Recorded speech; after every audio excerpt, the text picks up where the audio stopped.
नफरत के इस लकीर से कितने तीर बनाओगे, पहले ही सवाल है और कितने उलझाओगे। इतने तो लाचार नहीं कि मुस्कुरा नहीं सकते, तो घड़ी प्यार से समझा नहीं सकते।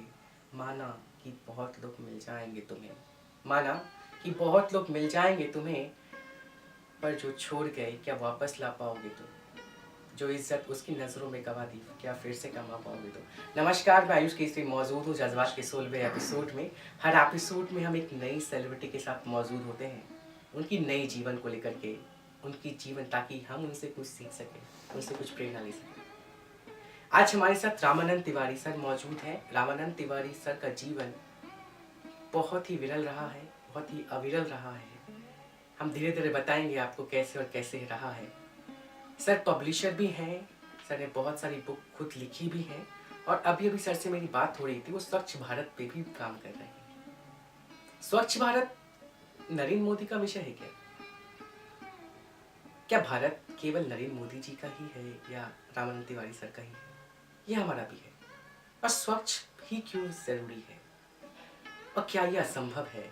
अगर असंभव नहीं है और संभव है तो वो कैसे है, ये जानना बहुत ज़रूरी है। 4 महीने लगे हैं रामानंद तिवारी सर को इसके बारे में सोच के लिखने के लिए। तो ये छोटा शब्द तो नहीं है, और बहुत ही संकट का समय हमारे देश के लिए भी है कि आज 65 साल हो गए आज़ाद किए, हम आज़ाद हुए, और इस विषय पे सोच रहे हैं क्या भारत स्वच्छ है? तो रामानंद तिवारी सर ने मुझे एक बात बताया अभी, वो ये बोल रहे हैं स्वच्छ कोई बहुत मुश्किल नहीं है, बहुत आसान है। हम अपने घर तो साफ करते हैं, अपने कमरों को तो साफ करते हैं, थोड़ा एक कदम गलियों को भी साफ कर लें। अगर 50 लोग एक गली में रहते हैं और 50 लोगों ने गली को साफ कर दिया और हर गली ऐसे ही साफ हो गई, तो भारत तो ऐसे ही स्वच्छ हो गया। तो कहाँ टफ है, कहाँ चीजें मुश्किल है? उम्मीद करता हूँ आप लोग स्वच्छ के लिए कार्य करेंगे और सब कोई कार्य करेंगे। अक्सर आपका बहुत बहुत स्वागत है जज्बात के 16वें एपिसोड में। सर, ये स्वच्छ भारत का जो मिशन है, इसको इसलिए आपको क्यों झंझोड़ रखा है जो 4 महीने से आप परेशान हैं? देखिए, अंग्रेजी में एक सूक्ति है, कहते हैं कि cleanliness is next to godliness. Okay. और गांधी जी जब काशी आए थे तो उन्होंने भी ये बात कही थी। अभी हमारे अन्य भी विजिटर जब आते हैं तो काशी की जो गलियां हैं, गंदगी है, उसको देख करके, और उसका जो टेढ़ा मेढ़ा निर्माण भी हो गया है, उन सबको देख करके ऐसा लगता है कि क्या ये चीज़ें पुनः ठीक नहीं की जा सकती हैं? क्या ये गली हमारी स्वच्छ नहीं हो सकती है? अगर किसी गली से दुर्गंध आ रही है तो क्या उससे सुगंध नहीं आ सकती है? तो ये तमाम प्रश्न थे कि काशी तो एक सनातन धर्मियों की राजधानी है। ये हमारे लिए, तो हम सनातन धर्मियों के लिए ये मक्का, मदीना, जेरूसलम है, जहाँ की सड़कें रजत की होनी चाहिए, जहाँ कम से कम ये गुलाब, चंपा, चमेली, इसकी खुशबू आना चाहिए। क्यों ऐसा हमारा शहर, और क्या इसमें ऐसी बात है? तो इन तमाम प्रश्नों का एक व्यापक प्रश्न है, लेकिन वहाँ पे फिर ये सिर्फ काशी तक सीमित वो बात नहीं रहती है। बात तो यहाँ है एक्चुअली हमारे संपूर्ण भारत की, संपूर्ण देश की। तो वो स्वच्छ भारत जो हमारे मोदी जी का सपना है, और वो मोदी जी का ही सपना न रहे, वो हम सब भारतीयों का सपना बने, हैं, उसके लिए उसका तरीका क्या है, कैसे वो हम सब का सपना होगा? क्योंकि हम सबको उस अभियान में जुड़ना पड़ेगा, और उस जुड़ने के साथ में हमें उसका समाधान जो है वो इस रूप में मुझे मिलता है कि एक गली, एक बार, one street at a time. Sir, मैं अगर आपसे ये पूछूं आपकी अभी तक की जीवन कैसी रही है और जीवन का मतलब आपके लिए क्या है, तो क्या बोलिए? जीवन तो मैं तो यही समझता हूँ कि जीवन आनंदमय भी है और पानी का बुदबुदा भी है। तो क्षण को जीना चाहिए, और मैं तो क्षण का ही भक्त हूँ, और हर मोमेंट मेरे लिए जो है वो उतना ही इम्पोर्टेंट रखता है जितना बीता हुआ मोमेंट हो या आने वाला मोमेंट हो। और उसमें भी ये क्षण का मेरा कोई रिश्ता नहीं होता है, लेकिन फिर भी जो प्रेजेंस ऑफ माइंड है, जो प्रेजेंस है, जो सामने है, बस उसी को मैं जीवन मानता हूँ, और जीवन के साथ बस उलझता नहीं हूँ। उलझते नहीं हैं और क्षण को जीना जानते हैं। जी, that's it। सर, क्योंकि आपने पिलग्रिम्स पब्लिशर की स्थापना की है, आपकी काफ़ी बुक्स जैसे कुंभ, सनातन धर्म जैसी बुक भी पब्लिश हुई है, आपको क्या मजबूर करता है काम करने के लिए इस उम्र? और पब्लिक जो पिलग्रिम्स पब्लिशर की स्थापना जो आपने की, वो क्यों की और क्या पर्पस है उस पब्लिकेशन का?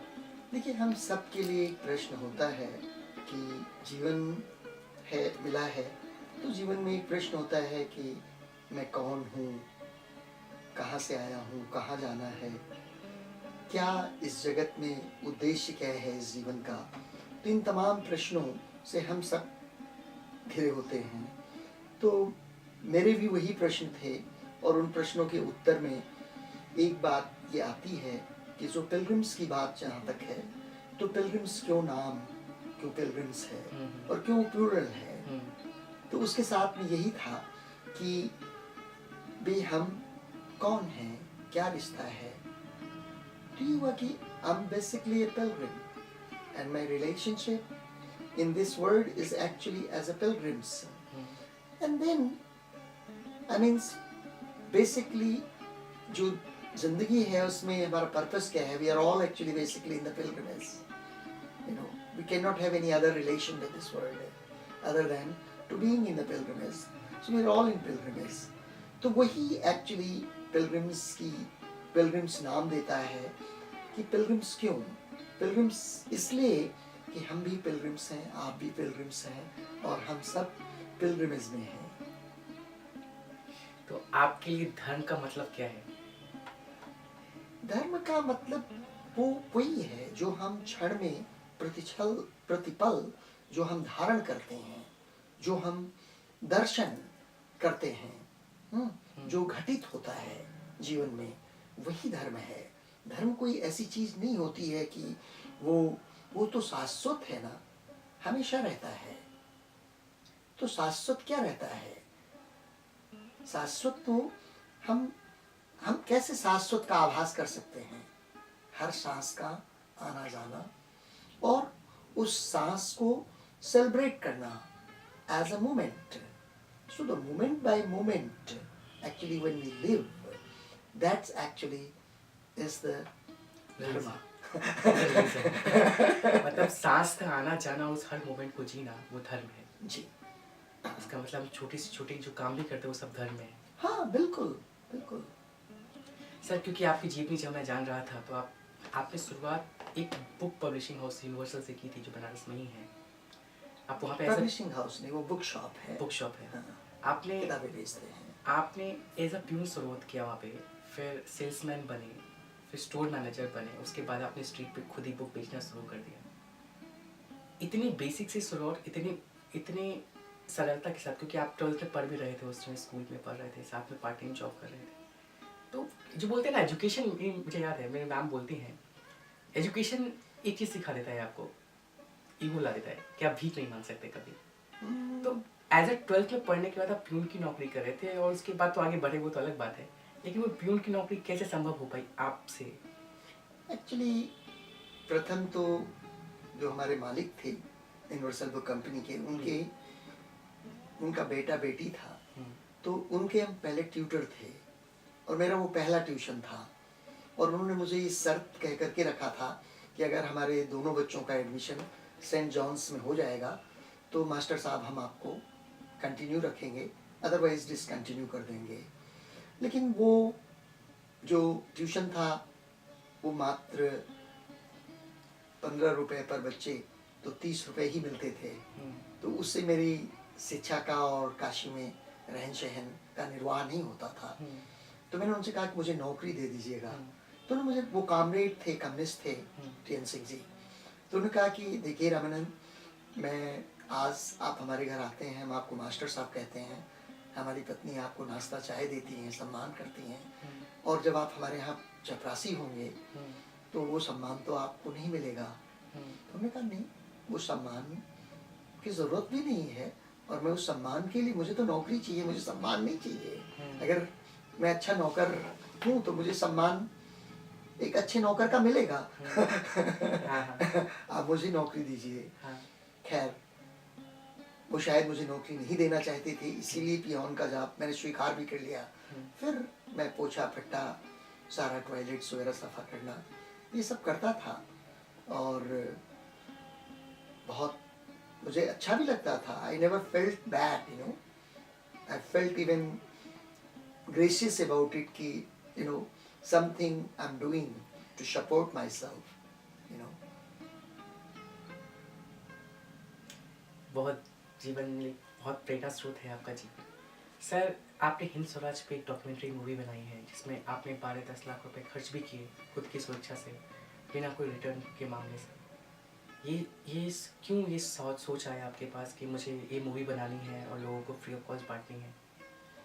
देखिए, अगर उस पुस्तक को आप पढ़ेंगे, और गांधी का थोड़ा बहुत वांग्मय नहीं, मैं तो कहूँगा कि वो गांधी के 100 वैल्यूम्स का जो वांग्मय है उसका ये एक निचोड़ है, और ये बड़ी छोटी सी पुस्तिका है, बड़ी छोटी है। गांधी जी ने 107 वर्ष पहले इसको लिखा था, लंदन से अफ्रीका आने के समय, और पानी के जहाज में लिखा था, और कहते थे जब मेरा दाहिना हाथ फट जाता था तो मैं बाएं हाथ से लिखता था।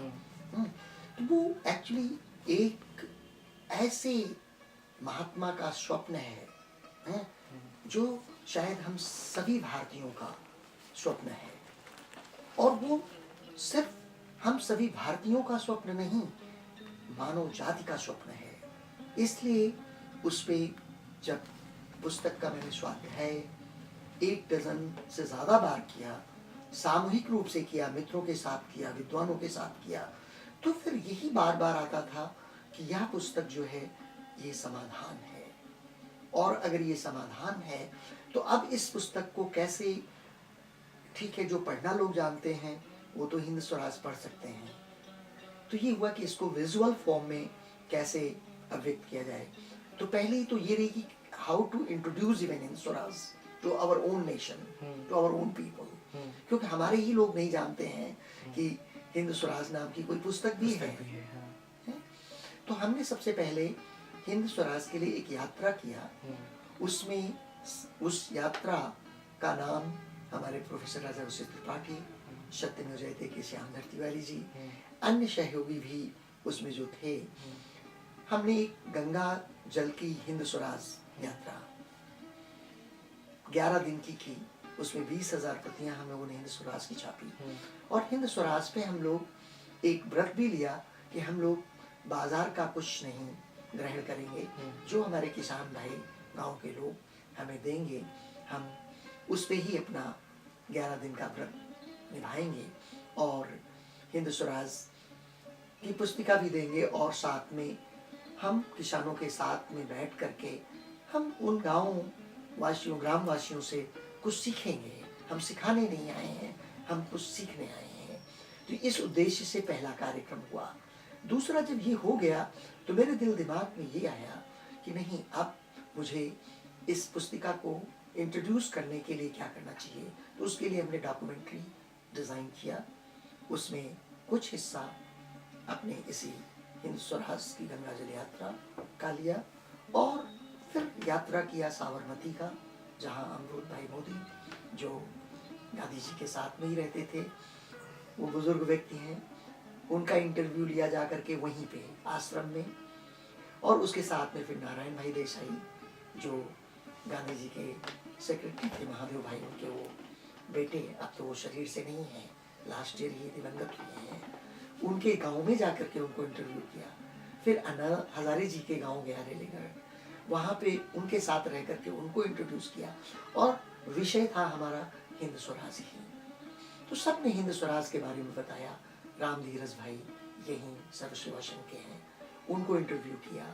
अन्य तमाम ऐसी विभूतियों को हमने उसमें इंटरव्यू किया, और सामान्य जनों को कि हिंद स्वराज के प्रति एक चेष्टा बने, और जो हमारा मैनिफेस्टो है वो कैसे इग्नोर्ड रह गया और क्यों आज भी इग्नोर्ड है, हम चाहते हैं वो इंट्रोड्यूस किया जाए। और उसमें जो भी एक तरीका होता है कि भाई visual is more effective, and for visual you do not need, for music and visual you do not need basically to read and write, and it can reach to more people and it's more effective। तो वो कार्य पहले हुआ documentary का। फिर ये हुआ कि नहीं, अब इस पे एक, जब लोगों ने डॉक्यूमेंट्री देखी तो बोले इस पे तो आप एक फीचर फिल्म बनाइए।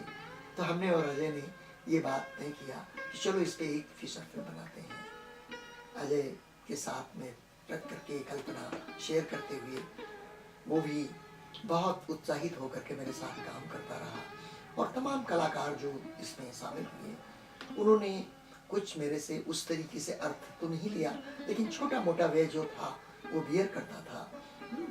लेकिन फिर भी इन यात्राओं को लेकर के अगर 20-25 आर्टिस्ट का जो भी है एक्सपेंसेस, खाने पीने ट्रेवल्स के, दे ऑल एड अप, और फीचर फिल्म बन गई हमारी।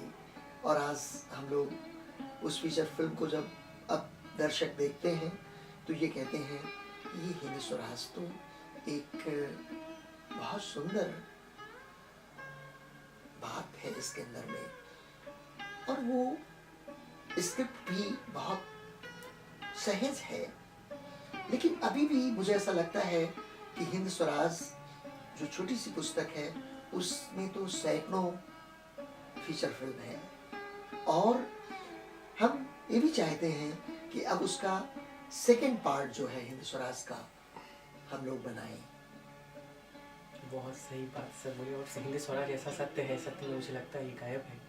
और थोड़ा सा तो युवा या किसी और लोगों की बात करें तो हमारे देश के प्रति खुद को हम लोग को भी ज्ञात नहीं कि हमारा देश क्या है। तो मैंने चीज़ देखा है, जब मैं विदेश लोगों को देखता हूँ, विदेश लोगों को, वो हमारे देश की ऐसी चीज़ों को स्नैपशॉट करना चाहते हैं, कैप्चर करना चाहते हैं, जिसकी हम इज्जत भी नहीं करते।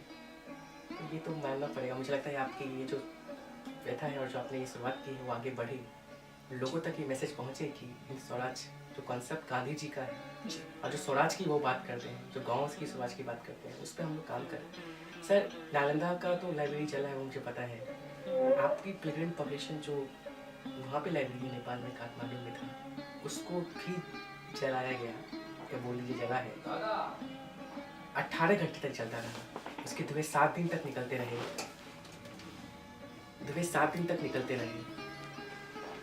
तो आपने उस क्षण को कैसे जिया, क्योंकि आप मोमेंट में जीते हैं, और उस पीड़ा से बाहर कैसे निकले?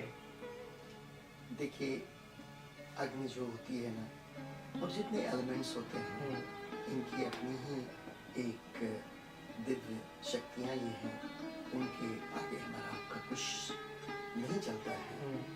तो अग्नि शांत हुई और मैंने बस वहाँ से थोड़ी सी उसकी विभूति रात को उठाया और अपने मत्थे लगाया, और सिर्फ मेरे मन से, हृदय से यही शब्द निकले थे, ओम अग्नि नमः, अय अग्नि तुझे नमन है।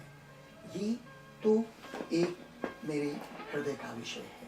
अब रह गया कि जब वो जल रही थी तो ये अनुभूति हो रही थी कि शायद ये बच जाएगा। जैसे होता नहीं कि अगर दोनों पैर चले गए एक्सीडेंट में तो फिर सारा रेस्ट ऑफ शरीर बच जाएगा, लेकिन फिर उधर भी चला गया, हैंड्स भी चले गए, तो अभी भी लगता है हेड बच जाए, नेत्र बच जाए, ब्रेन बच जाए। ऐसी ही अनुभूति हो रही उसको जलते हुए देख करके। लेकिन जब वो जल करके राख हो गया तो एक ऐसा अद्वैत घटित होता है हृदय के अंदर में कि वह ये कहता है कि nothing happened, and I laughed when this thought come in my heart, in my mind, कि nothing happened because all what happened, it's all returned to existence। सब कुछ अपने अस्तित्व को वापस गया, यही हुआ। और वैसे भी क्वांटम जो हमारी साइंस या हमारा जो अद्वैत दर्शन है वो यही है कि वो तो बुक शॉप थी, ये जगत ही नश्वर है, यही है शाश्वत सत्य। क्या बात, बहुत बहुत सही बात आप बोल के निकल गए। ये जगत ही नश्वर है और हम अभी भी रोते हैं इन चीज़ों को नुकसान पहुँचता है तो। सर, अब मुझे लगता है आपसे जो बात की है हम लोगों ने, और वो किसी के लिए भी एक प्रेरणा स्रोत है। आपका जीवन ही एक प्रेरणा स्रोत है। जिस लेवल से आपने शुरुआत की है और जहाँ तक आज पहुँचे हैं, वो तारीफ़ काबिल है। मैं आपका बहुत बहुत धन्यवाद देता हूँ कि आपने समय निकाल के मुझे अपने बारे में कुछ जानने और मौका दिया बोलने का। जज्बात के इस एपिसोड को यहीं समाप्त करते हैं। अगले एपिसोड में एक नई सेलिब्रिटी के साथ मौजूद होंगे, उनकी नई कहानी को लेकर। तब तक के लिए मुझे, मेरे कैमरामैन सौरभ को इजाज़त दीजिए। एक नए एपिसोड के साथ फिर आपके पास हाजिर होंगे।